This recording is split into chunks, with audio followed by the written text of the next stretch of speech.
So, ito na naman po si Ate G sa USA.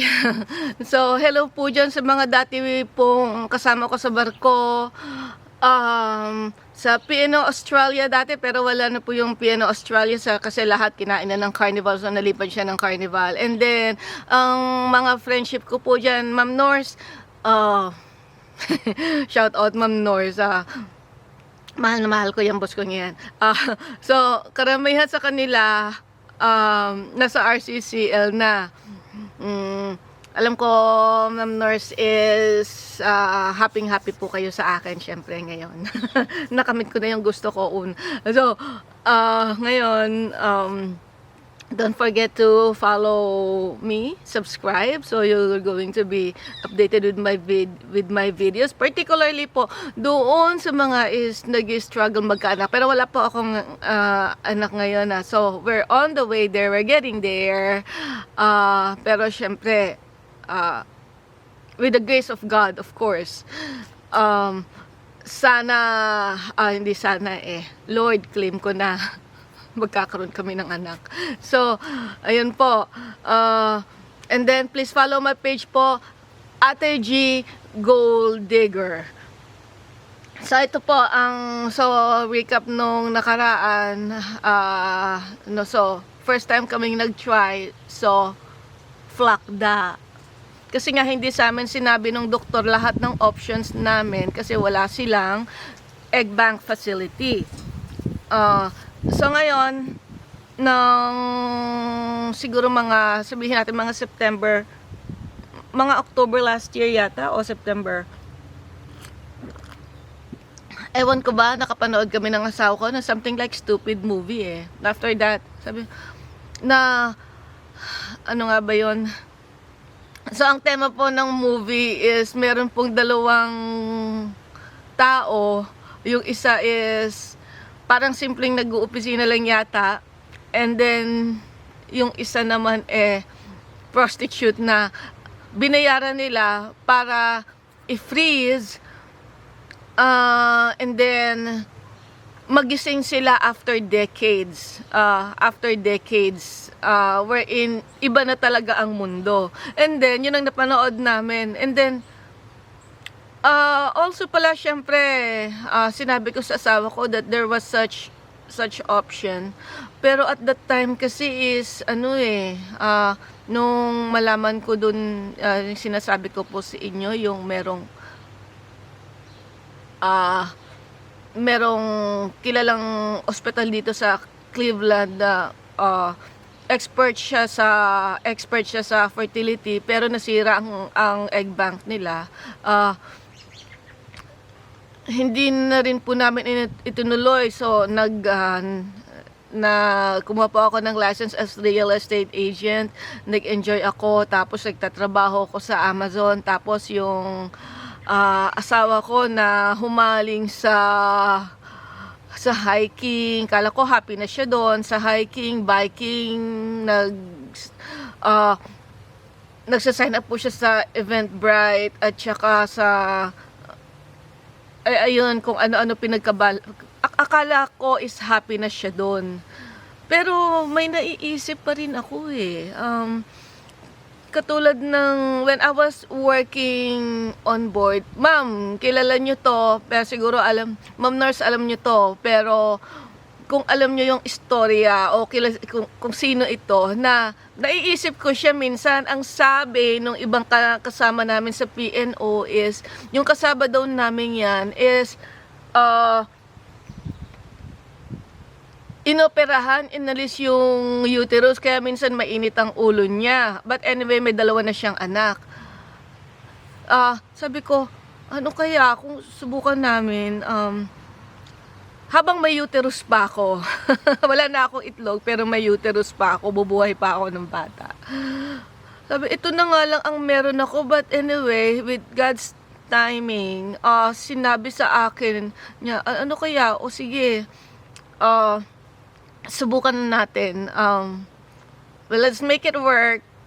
Ready na siya maglabas ng pera kasi ang alam ko sa asawa ko is masyado siyang wise sa pera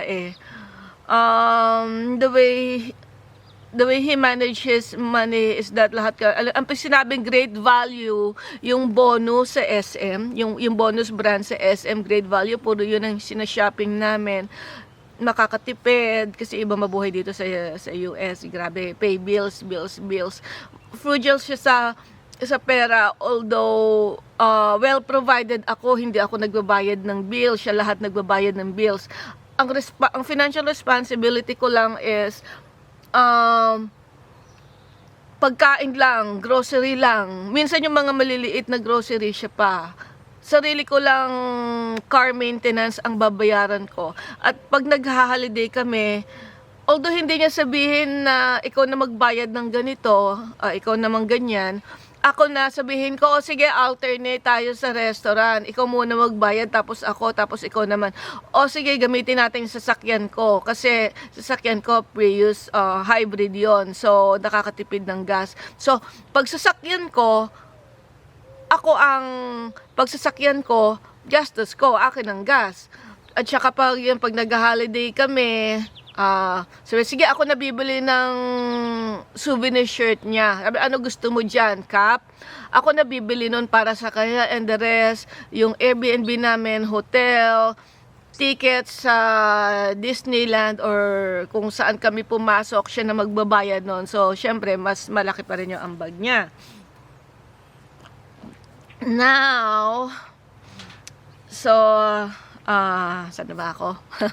Ayun. Sabi, sige, gawin natin to. Naghanap-hanap kami ng clinic. So, sabi, meron din, katulad sa Michigan, meron din fertility clinic doon na nakita namin may egg bank, may ospital. Pero Michigan yun eh. Pero pwede naman doon yung parang pupunta ka lang doon for the procedure. Pero, sabi, hindi, sabi ko, I don't want to. Ba, makamura kami doon. I don't want to. I want to make sure that it will going to be elaborate. Ayoko ma-stress. Ayokong umupo sa biyahe. Ayokong mapagod. Ayoko mahilo. Sabi ko, let's try our best to make it as local as possible. Meron din sa Cincinnati, may pinsan ako doon, baka pwede naman doon makitulog. Pero may nakita kami dito sa Akron. May nakita kami doon na actually fertility clinic siya, pero nakikiupisina siya nakikiupisina siya doon sa, ang hirap kasi no, ayoko na, sa insurance provider sa insurance provider namin. So baka dahil nga affiliate ganyan, baka makamura-mura kami. So ayun, take note nyo to ha, sa mga struggling magkaanak. Take note nyo to, sa unang gastos, so makikipag-appointment kayo, there's no way, piliin nyo na talaga kung anong the best nyo, kung meron kayong pera, or kung malaki yung budget nyo, o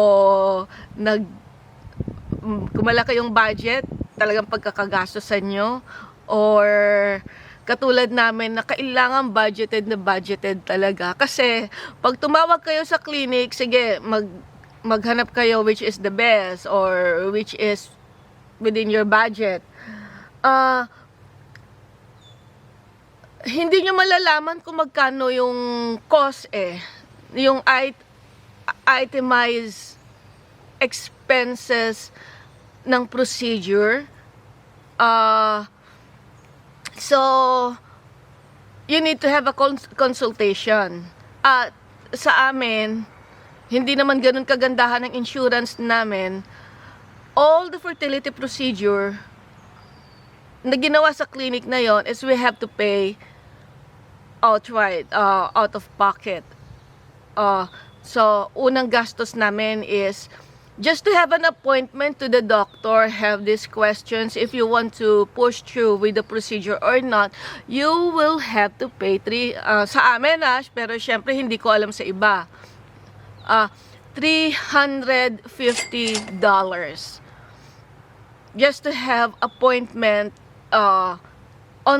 Zoom appointment with the doctor. When I say Zoom, yun na nga, yung sa internet lang. Doon lang kayo mag-uusap. At doon na sa amin, in-itemize ng doktor or pinag-sign up ako, binigyan ako ng portal, nag-sign up ako doon, tapos doon ako makikipag-communicate sa kanila, expenses, consent papers, documents, finances, lahat-lahat. Doon nila ibinigay sa akin yung itemized expenses. Pero hindi ko muna sasabihin sa inyo, pero yung unang expense namin is 350. That was October. Sabi ko, sige, mag-enjoy muna tayo sa Pasko at birthday ko at Valentine's.